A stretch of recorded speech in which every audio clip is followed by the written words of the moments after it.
VICENTE the Fight Podcast, the greatest combat sports and culture show in the entire universe. We have a great show for you guys today, man. Hassan Hayder from American Top Team, man. Dude is an absolute beast. Finalist, tough season 21, man. We have so much to talk about, man. We're having a fun show, so without further ado, let me bring my mans on the show. Brother, we had some technical difficulties. I think we have it figured out now. I do. I really do. How are you doing, dude. man? It's good to be back, bro. It's good to be back, Absolutely. man. Yeah, man, I'm doing good, bro. Looking forward to getting this party started. Sounds good. And let's have some fun, brother. Cool. Perfect. Now, I hear you good now. We have everything rocking. I'm excited. Now we can finally get it going, man. So to check it out, man. We were discussing a little bit beforehand before we came on, and one of the things that we were talking about stylistically and your and just your style and how you started off in combat sports. You have such an entertaining style. You come forward, but it's at the same token, it's very technical. And you are, like we talked about, at one of the best teams in the world. I have American Top Team, me personally, as right now the number one at the list. You have the AKs in the world, you have everybody, but fuck, dude, you guys got killers over there.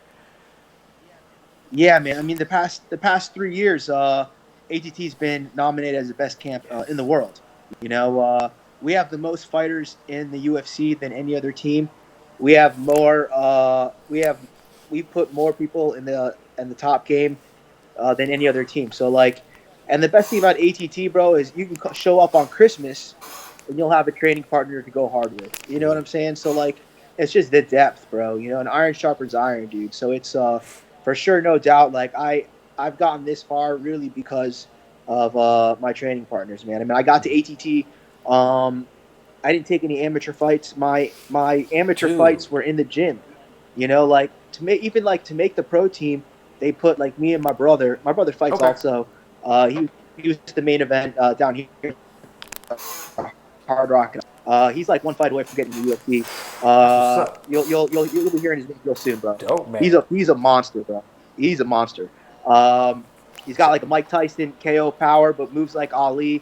Fights orthodox and southpaw like can be in and out like Manny Pacquiao, but can open up like fucking Tyson. Holy shit! So he's he's a monster, bro. What weight class? You're gonna hear a lot soon. What weight class? Same. No, he fights 205 in heavyweight. Ooh. Oh, that's That's a big man. I'm not saying, brother, you a big boy as it is, man. That's terrifying. Yeah, dude. No, it's gonna be good, bro. I'm really excited for him, man. We were both set to fight soon, bro. But unfortunately, this the Corona thing came in and it's kind of put a little hiccup in everything, bro. But it's cool, man. No, I appreciate you talking about my style, dude. I've always been that go forward, get in your face, and put the pressure on you. But I learned from the best boxing. My very first boxing coach was Howard Davis, and Olympic gold medalist, monster of a coach. Yeah, 1976 Olympic gold medalist with the Dream Team with Sugar Ray Leonard, Spinks, all those dudes, bro. Monster. And so he was my first boxing coach, man. So the knowledge, man. The fundamentals, how to step, how to feint, your level changes, how not to be repetitious. He taught me my jab, my 1-2, my left hook, the technical parts of it. Right. And then the sparring. I mean, bro, my sparring partners were like my first to even make the pro team. They brought me and my brother in on a Saturday, and like at that time, I just had a wrestling background. Okay. Tuesdays and Thursdays were sparring days, and Saturdays was sparring for just the pros that had fights coming up. Wow! And at the time at the gym, you only got coached if you were in the UFC, Strikeforce, Pride, or Elite XC. So if you were, there was a majority Brazilian gym at that time. Yeah. So the coaches were talking Portuguese on how to beat you during the sparring. Really? So like at the time, like me and my brother, I was a football player and I wrestled in high school. Wait, so this is like your first sparring session there. you got these Brazilians out here damn near saying "You va morrer" or whatever the hell they be talking. Yeah. That's nuts, man. Yeah, dude. And not only that, but like the week before that, like 2 weeks before that, me and my brother showed up to the pro training, and Laboria, Yeah. the head coach at the time, came and pulled me and my brother off of the mats and was like, "Yo, guys, you might get hurt. I don't know if you're ready for this." So like me and my brother were so like we were really upset, that we got pulled off. You know, but then we were training, and one of the coaches came and said, "Hey, you guys have some wrestling. Our guys are fighting wrestlers." And at the time, it was Thiago Silva, who was the number 3 ranked guy. Wilson Gouveia, who was Scary dudes, man. Yeah, Wilson Gouveia, who was coming off of 2 Fight of the Night performances. Alessio Sakara, who is fucking nasty beast. The bearded Italian knocking people out. Yeah, and Danilo Villafort, who at the time was like the team bully. And anytime a new person would come into the gym, he would go on. He would sick them, bro. You know? Oh, man. So, like, when we showed up, we were like, yo, this could be our opportunity if we show them that, like, yo, we're not afraid. Yeah. That we're going to show them. So, like, we went in there. We were pumped, bro. So they did Shark Tank, okay? Yeah. Like, you're man in the middle. Yeah. And it was me and my brother in the middle, and they would put Thiago on us, Sakara on us, Wilson Gouveia on us, Whew. And, bro, the first 15 seconds, my brother ends up knocking out Danilo Villafort, who at the time was, Yo, that's so crazy. My brother sleeps him, bro. Okay, he's out cold.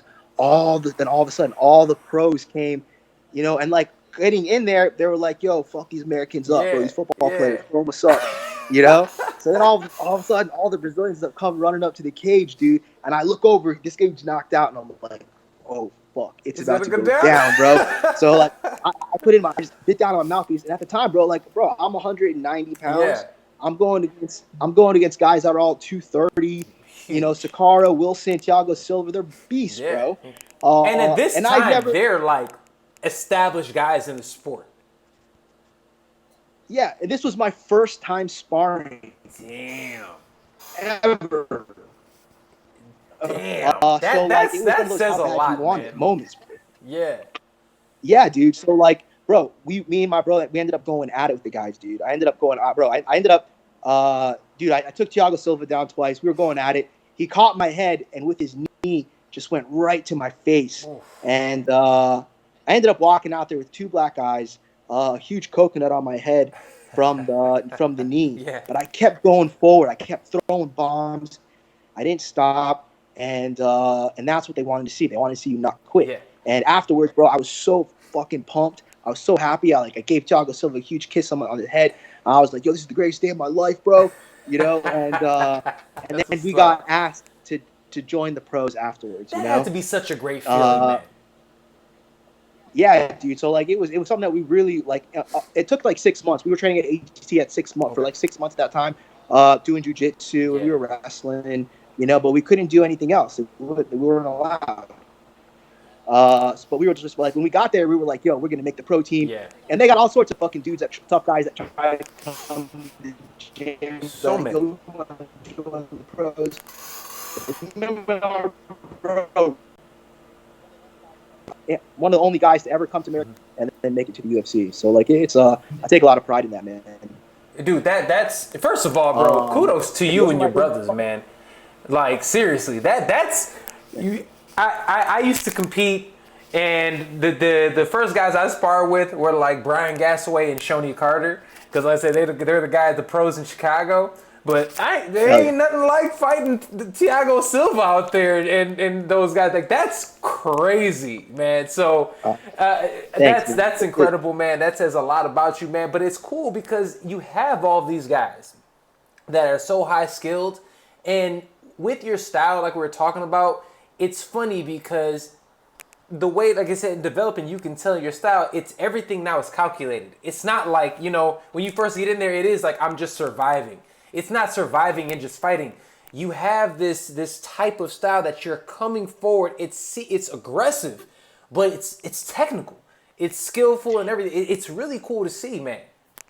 Thanks, dude. Another real big impact on my striking after I ended up training with Howard, My next boxing coach was this guy, Coach Chuck Okay. Eisen, Okay. and he's a guy from Philly. He trained under Cus D'Amato and Wow. Georgie Benton, and and Philly, they got the Philly shell. All the boxers from Philly are tough as Hell yeah. shit, but the difference was with Chuck. Um, he was such a detail guy, and if you didn't get it right, Yeah. perfect, then you had to do it again and again and again. So, like, I'm talking about if the shoulder didn't touch the ear on a jab, like turning it over, that's shit, that's shit, that's shit. So, like, he was the one that really refined my pocket pressure when I'm coming Nice. forward, and that my in and out, and that when I'm coming in, everything is tight, elbows in, and I'm coming in with good momentum off the back foot. Dude. So he was really the guy that kind of refined and really made where with Howard, like sometimes if I jabbed, I would get jabbed back in the head. I fought in Yeah. Strike Yeah. Force, and when I fought in Strike Force, I was my first. So my first three pro fights, I didn't have any coaching. You don't get coached. You don't get at the time. No, you didn't get coached unless you were in the UFC, Facts. Yeah. You're right. Strike Yeah. Force, Dream Pride. So my coaches were the other pros. You know, That's so dope. like I would go spar Hector. I'd go to war with Hector. Hector was the first person to hold mitts for me, Really? bro, because because he respected that I would go to war Yeah. with him, and I would ask him to spar. And You know, nobody, and I've then heard stories. Don't nobody ask Hector Lombard to spar, bro. exactly, bro. But we would spar every Tuesday, Thursday, and Saturday, bro. Whoa. You know, and that's how I would. And like saw that that I wouldn't Yeah. back down, and Hector would respected me, so he was like, "Yo, I'm gonna start holding the mitts for you." That's So cool. he was my first coach. Wow, man. You know, and yeah. But my first three fights, I had no coaching, bro. My coaches were the other pros. I would spar them, and I'd be like, "Yo, you caught me with that. Yeah. How'd you do that?" And like, "Oh, do that." And then like, "Okay, cool." So, and then I would run Yeah. with it. Hell yeah. Uh, and then it wasn't until I was going into my fourth pro fight in Strike Force, my first fight, that Laborio was like told the coach to start working with me, the Muay Thai, the striking coach, because he saw me not quit, That's cool shit. and push it. That's super dope, man. So for you, Fourth man, pro fight was my first time ever having a coach. dude, that's so it's funny, man, seeing how is this worked for you? Because being from that and seeing how the sport has already evolved in a couple years, and being with the American Top Team, bro, literally go from no one's coaching you or being in the corner with you. Now you guys have this multi-million-dollar facility with actually Yeah. guys that are like they're legitimate coaches. And I know like Denton Thomas isn't there anymore, but you got like Mike Brown and you got all these dudes. How has that translated for you? Yeah, man. Honestly, bro, that's where that's the only reason why I'm at this skilled and Yeah. as this confidence to go into fights. So like for example, man, when Dustin Poirier was fighting Justin Gaethje, I had a fight in Abu Dhabi. We Yeah. were fighting 1 week apart. Uh, I was fighting the number one ranked welterweight from Ukraine. Okay. He had 22 wins with 22 finishes. Super dangerous opponent. He was just coming off a like 22nd KO the fight before that for the organization out that we were fighting on, and Dustin was fighting Gaethje, Right. in our style. So they were like, Oh "Yo, hell come yeah. spar." That's a good sparring partner. You talking about Bokov? When I fought Or was it the uh, Wadaker? the fight before that, Kush. Pavel Pavel Kush. Kush. Yeah, okay. Yeah, Pavel. Yeah, that dude's a stud, bro. Combat Sambo, fucking champ. Hadn't lost in 22 straight That's wins, crazy. 22 Yeah, finishes. I'm looking at toy. Guys, Dude was 22-3 at the time. That's nuts. yeah, dude, and but yeah, so I was fighting a fucking finisher, and Poirier was fighting a Yeah. finisher, man. So they had me come in. So every Tuesday and Thursday, and Dustin likes to train hard, bro. He likes to spar hard. I can see that. So our sparring sessions were fights, bro. Dude, You know what I'm that. saying? Like it. Sometimes on a Tuesday, you wake up after a hard Yeah. Monday, and you're like, man, I don't feel like getting in a fight today. But what happened? You end up fighting every round, every Yeah. Tuesday, every Thursday was a war. Well, that's bro. what you said, man. know? You said iron sharpers iron, man. And you guys have, especially literally between 145 and 185, I feel like you guys are stacked with talent. Yeah, man. Honestly, and those little guys. There's even guys at our gym that you haven't heard of, the up and comers, that give the names, uh, hell of rounds, I bro. believe it. You know, and and that's what's the man. It's the number one spot, the revolving door of prize fighters that walk in that door from all over the world, from the Dagestanis to the whatever, and man, it's that's where you get that confidence, bro. Because like I know for a fact, if I go into my fight, and I'm competing against the guys I'm competing against on a daily basis, bro. It's not gonna be. Even if I'm losing even if I say I lose every round in training, I'm like, you know what, F it. Like I know when the lights turn on, that door closes, I'm gonna show up, I'm prepared. and I'm ready. and that just comes from the right guys, dude. So man, it's been a blessing, bro. I ain't gonna lie, man. It's been a real blessing, dude. I I'm really excited for my next fight. I had my last fight. I signed a 3-fight deal with Okay, Brave. great. Hey, great organization, by the way. Yeah, they've been good, man. They've been good to me, man. They're the fastest growing promotion. They did the second most events. So the UFC did 36 events this past year. Brave did 33 events this Whoa. past year. So they're repping them Yeah. out, bro. In December alone, they did 4 Holy events. shit. All in different Yeah. countries. So they're really trying to. I mean, Brave owns the Tour de France. They own the Really? Ironman. They own they own 2 of the largest soccer clubs, each valued over $3 billion each. Whoa. They just bought McLaren. Oh, So like they got they're money. They got tall yeah they're cash. the yeah it's owned by the royal family of Bahrain. It's Sheikh Khalid. It's his Okay. organization. Okay.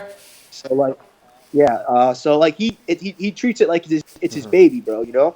So and when they do events, they go to different countries. They go to their events more to build like Right. relations. Like when I was looking to fight on their card in June and on the London Okay.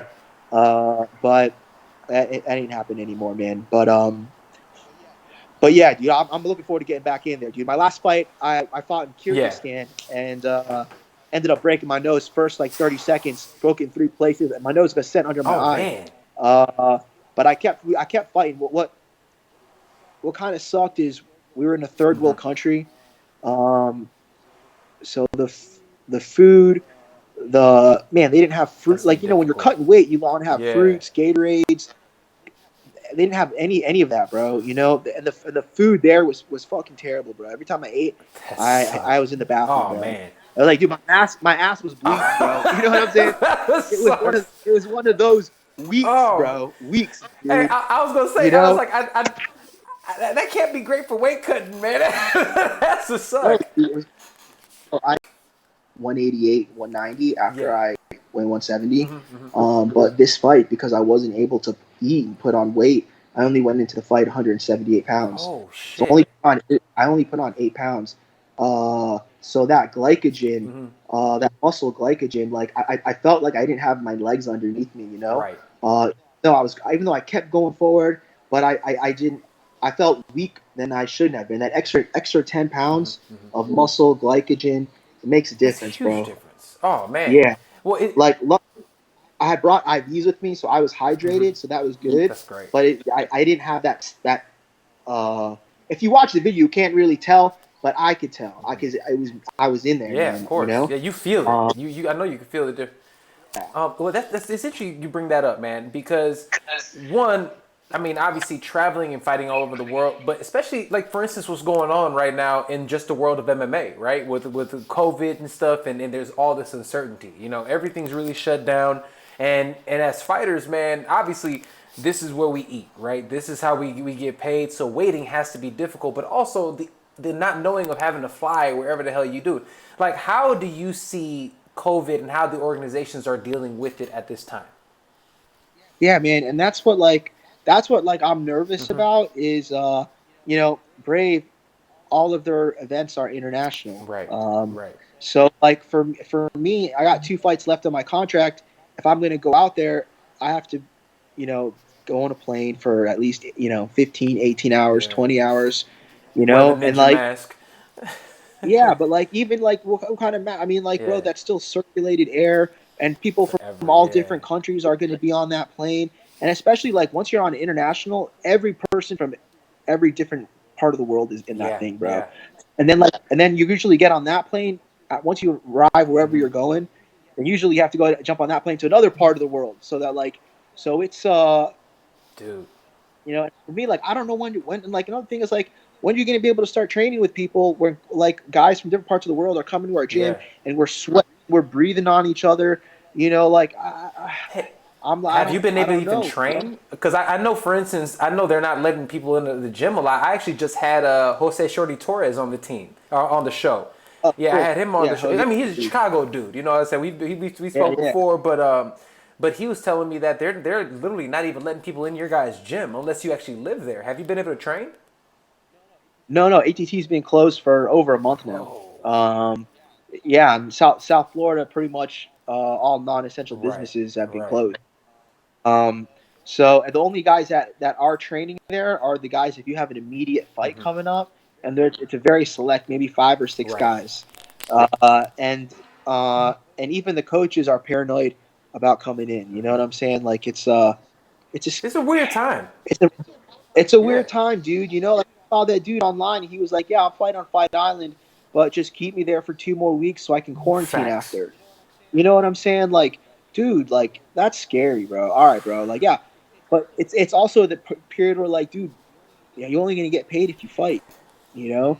And in an industry where sponsors are really, really dry right Yeah. now and have been dry, that's your only, if that's your only source of income, It's hard. like it's Yeah. scary, bro. So you end up all right, I'm gonna go risk getting corona, not a big deal, but it's not a big deal. Just keep me there for 2 weeks after the fight.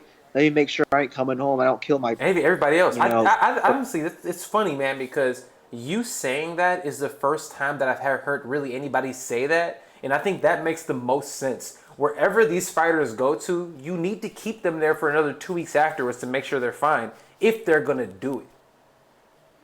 Yeah, dude. I mean, you see and Cormier. Cormier was like, "Yo, I'll go if I can drive there, but if it involves me getting in an airport, it ain't happening." It You happening, know. yeah. And then Rogan was saying the same thing. Rogan was like, you know, we're in a pandemic right now, bro. So Yeah. you know, It has to be for you guys. Like I said, man, for fighters, it has to be difficult. Um, do you have even a timetable with Brave, like when they're thinking you're gonna get back in there? man, they haven't said Okay. anything. Honestly, Mm-hmm. personally, I won't feel comfortable getting in a plane for my average flight when I with them I've had my past what I fought in Dubai. My recent fights have been Dubai, Abu Dhabi, Mumbai, India, China, and Kyrgyzstan. Those have been my past 5 fights all out of the Damn. country. Those are all you're averaging minimum 18 Yeah. hours of Yeah. travel. India was 3 planes. China was 3 planes. It's a lot of Dude, and that's not even to intermingling. mention the amount of time you have to be there beforehand to acclimate. Yeah, dude. So there's just and then once you get to the hotel, you're gonna ask, hey, where's the supermarket? I need to go get some waters, some fruits. So you're talking about interaction with people that you can't avoid, and you're gonna be breathing that in. That's why, you know what, if I fight, I'm gonna fight. I'm gonna tell my manager to fight in the States. I'll ask Facts. Brave. Yeah. I'll ask Brave to yo, until this is until I'm not worried about flying out of the country. Right. I'm gonna fight out of. I have a contract. I don't think they'll hold me to it, but if I have an opportunity to and even I'll only fight in Florida. I ain't trying to get on a plane. Hey man, Florida's wide open now, boy. You got your guys' governors out there trying to make it all rock. Bro.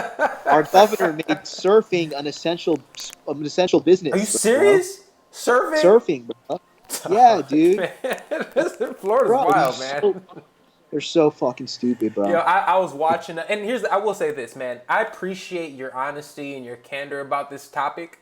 I feel like we hear the mainstream media, especially everybody associated specifically like with the UFC and stuff. They're so much like they're trying to be like company people. Like, yeah, I'm just doing it. Yeah, let's do it, right? But I don't feel like that's how people really feel about it, man. And have somebody like yourself who's in it, who actually travels and does this, to actually be honest about it, be like, yo, this shit's crazy, and it's not safe. I'm really, because I'm on the side like you. I'm like, yo, shut this shit down. Let's chill out. Let's let it clear out so we can get back to life. You know what I'm saying? Yeah, yeah. I mean, yeah, it's a pain in the ass, but like, bro, so, dude. Also, like, my sister, she's a physician here So in you South really, Florida. Her husband, yeah, her husband is chief at physician cardiology at Cleveland Clinic here in okay, South Florida. So like they're there, bro. They see it, dude, and all you got to do is turn on the news, and it'll tell you how many people have died. It says right, that's so crazy. it's like, honestly, bro, it's more common sense than anything, dude. Like, and it's also a preparation thing. Like, I know for a fact if I'm gonna go get ready for a fight, I need to do certain things, right? I need to spar. I need to get my rounds in. But I also know that in order to be safe, like, I don't mind getting corona. I'm healthy, thank God. I'm younger, but still, we had a 30-year-old personal trainer that's no conditions that died from it recently here in Yeah, South yeah. Florida. But for me, my biggest concern is my father. I live with my father. Lives here. Lives with us. My dad's retired. He's divorced. So it, like, I don't like I don't want to have my dad by Facts. himself. So he's been with me and my brother for forever. That's cool. That's really dope, though, man. Yeah, dude, that's how I Yeah. like it, bro. We're Arabs, bro. We keep it, bro. There it You know, is, man. uh, you know. I love that, Uh, man.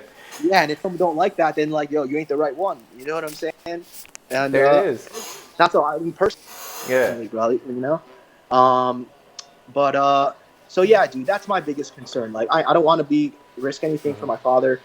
So like, if I was to take a fight, I would do everything honestly outside of the gym, and just go in there like a soldier, bro. I already know how to fight. Just go in there in shape and just show That's up, what's bro. up. So like, it's gonna be like, it'll be all mindset, Absolutely. bro. I You can see know. that, man. Well, check this out, man. And again, thank you so much for your time today, bro. Like, I really appreciate it, My man. pleasure, bro. I You're the man, appreciate bro. you, dude. So let's do this. We do got our Corona in combat right now, man. And let's do some fun things before we get you out of here, bro. Um, since we've been in lockdown, what are some things that you've been doing for fun? Dude, you know what's really cool, man, is I'm a family. Okay. I like to chill. I like to hang out with my family, bro. Yeah, yeah. My bro's here, and he has his two boys. That's fun. They're 5 and 3, Oh, that's super and fun. yeah, dude. So like, I'm the happy uncle, bro. That's just playing. We got a trampoline in the house, like a large trampoline that, Yeah. like, it's in the living room.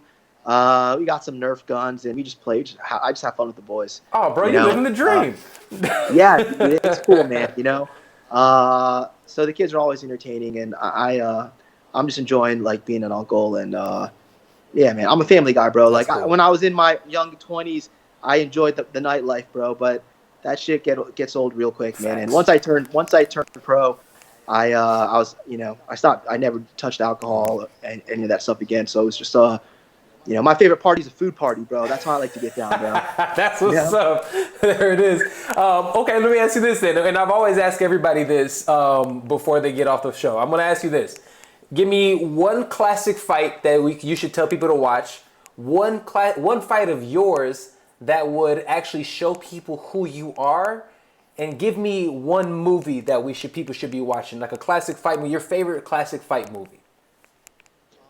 So like, the first one was Give me your first classic fight.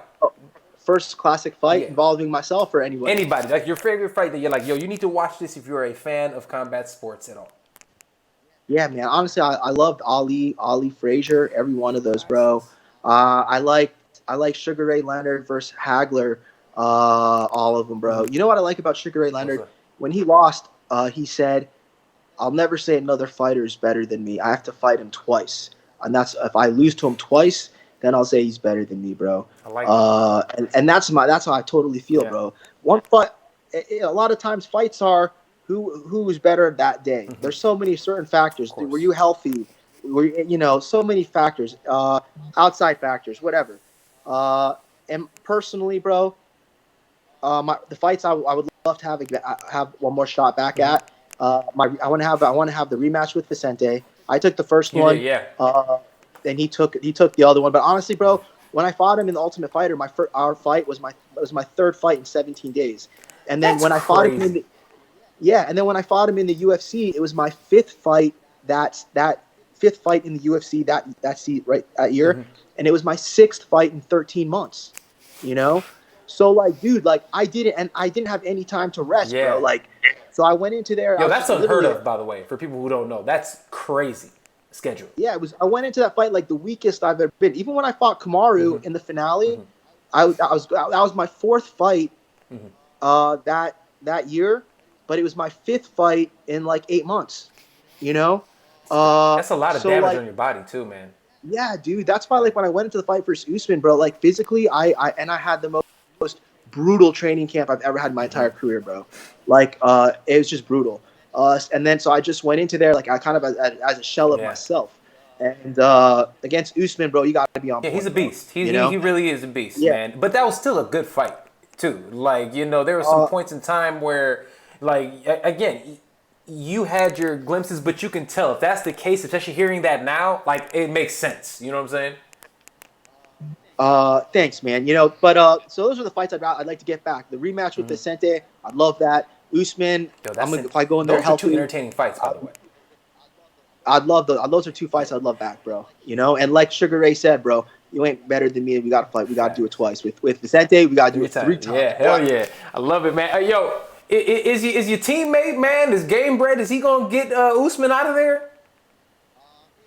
Man, George is super underrated, bro.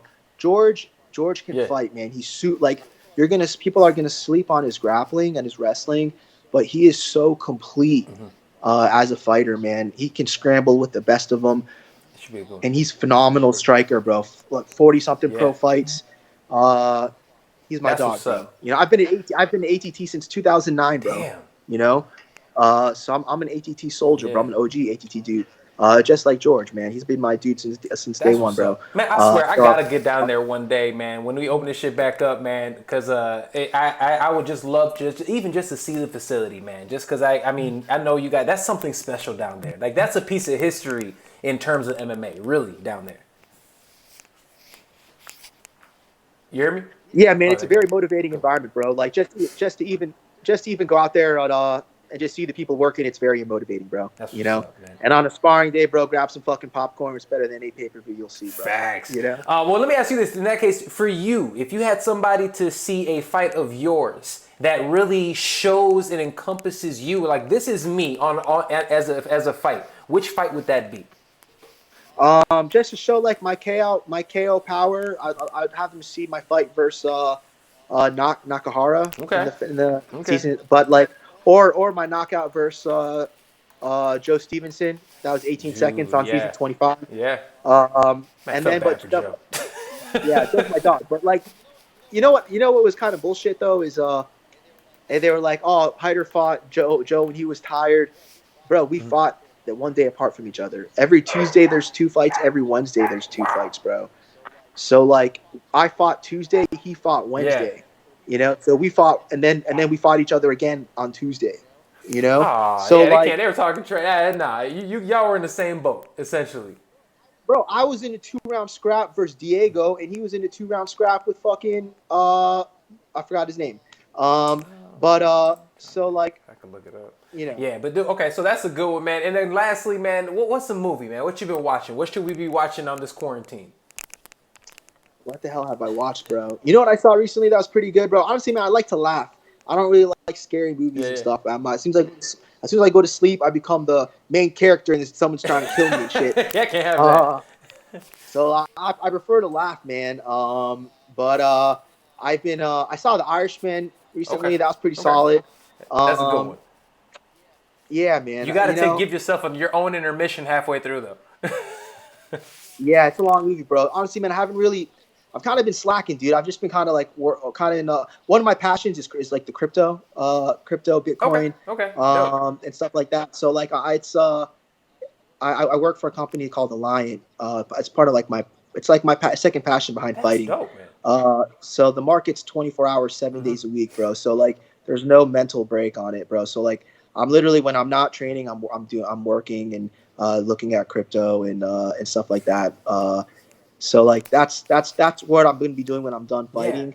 Yeah. It's literally like I eat, sleep, breathe. How I eat, sleep, breathe fighting is how I eat, sleep, breathe crypto in this industry, man. So like, it's yeah, man. So yeah, that's pretty much like, cool. I really have time to watch fucking TV, bro, because the market is 24 hours, 7 days a week.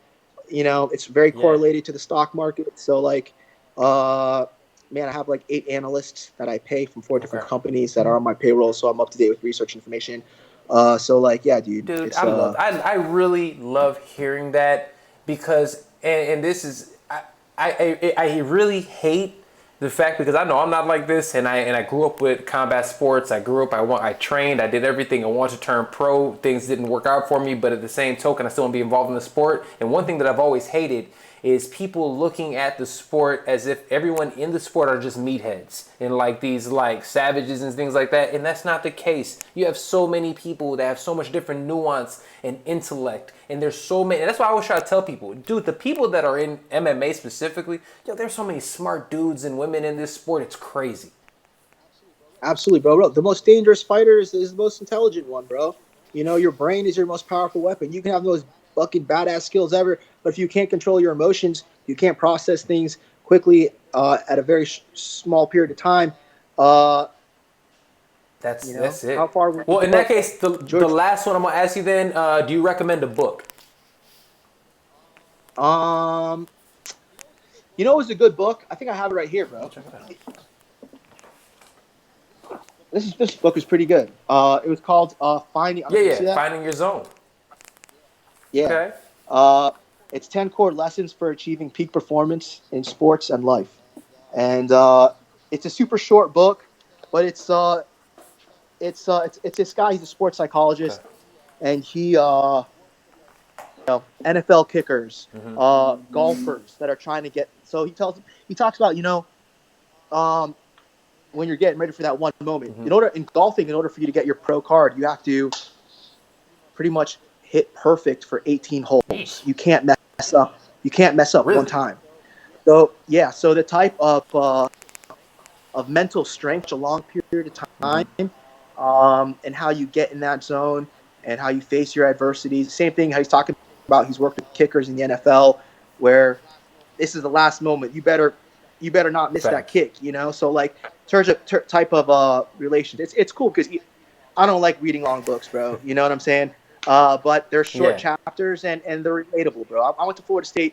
I took sports psychology. My teacher was a sports psychologist for all the Seminoles football team, basketball team. So like, it was cool. I enjoyed the class. So it's just all about visualization, seeing the blood before you bleed, and so yeah, bro, I'm all about that life, man. Bro. Well, dude, thank you 1,000% for joining me today on the show. I hope we can do this again. Where can people find you? Yeah, man, on Instagram, Hayder Hassan 170, and on Twitter at Hayder Hassan. And yeah, man, hopefully you'll be seeing me soon back in the cage, man. I appreciate you having me on, dude. Much love, God bless to everybody. Stay safe.